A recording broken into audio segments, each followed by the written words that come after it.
while millions scream at their TVs, paint their faces, and spiral into chaos because a dozen strangers just lost a game. There's another group of people silent, detached, calm, who couldn't care less, and neuroscience suggests their brains work differently. Stick with me.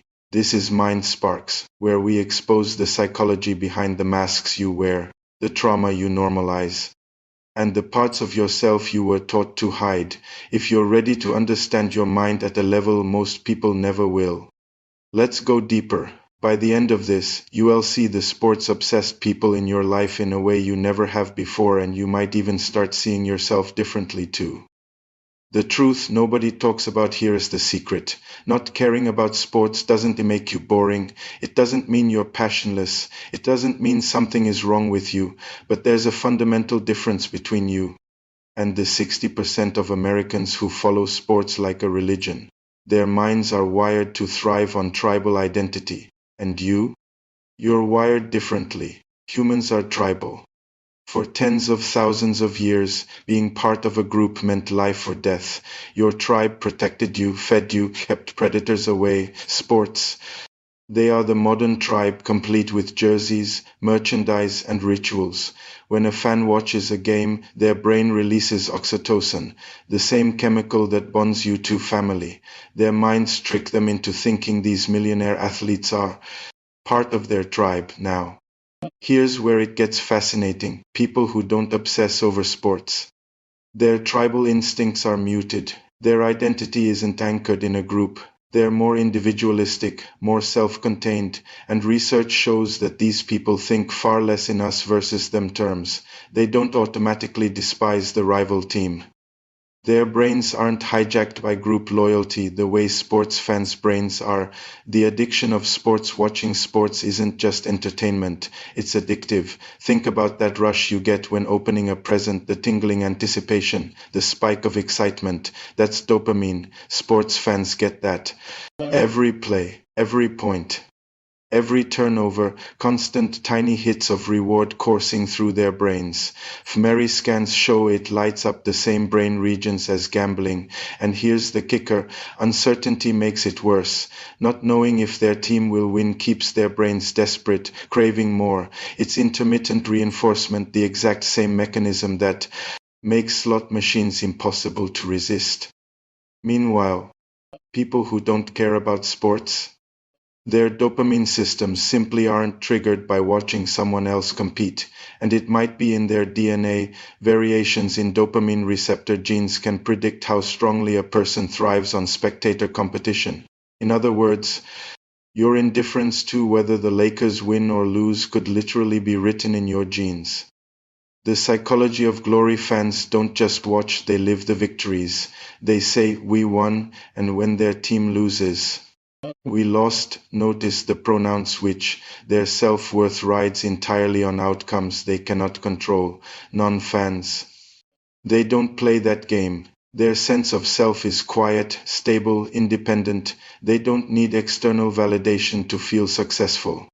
And sports obsession isn't just about self-identity. Fans experience what psychologists call reflected empathy. They feel triumph and pain for complete strangers just because they wear a jersey. Non-fans, their empathy goes elsewhere: relationships, creative projects, intellectual pursuits.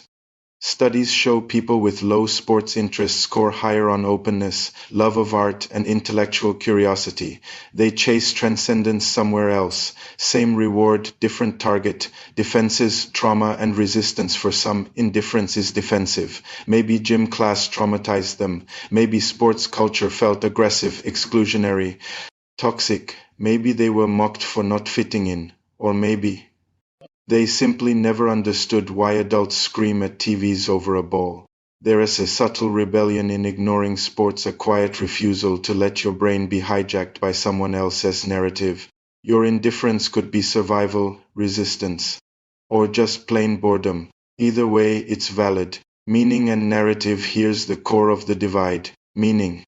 Sports fans extract narrative from chaos, the underdog story, the comeback, the dynasty, the rivalry. It's drama with stakes they cannot control. Non-fans, they see that randomness and shrug.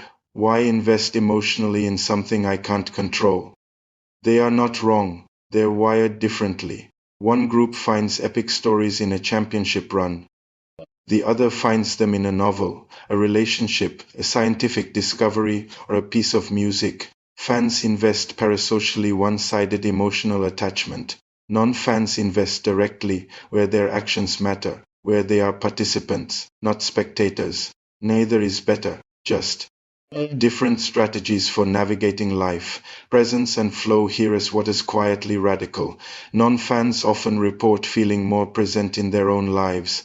They're not spending hours experiencing someone else's struggle, they're engaged in their own, their brains, their rewards, their empathy. All there's to command. This is subtle, almost subversive. It's a life lived fully, intentionally. So, next time someone asks, "Did you see the game?" and you genuinely don't care, remember this. You're not broken. You're not boring. You're not missing the human experience. You're living a different one. One where your brain, your instincts, your rewards all play by rules the crowd will never understand. And maybe, just maybe, that's a hidden advantage. This is Mind Sparks, where we don't just talk about psychology, we expose it. If you're ready to heal deeper, think sharper, and understand yourself beyond surface level advice, subscribe, because the next video might explain the pattern you've been stuck in your entire life. Until then, stay aware, stay conscious, and keep sparking your mind.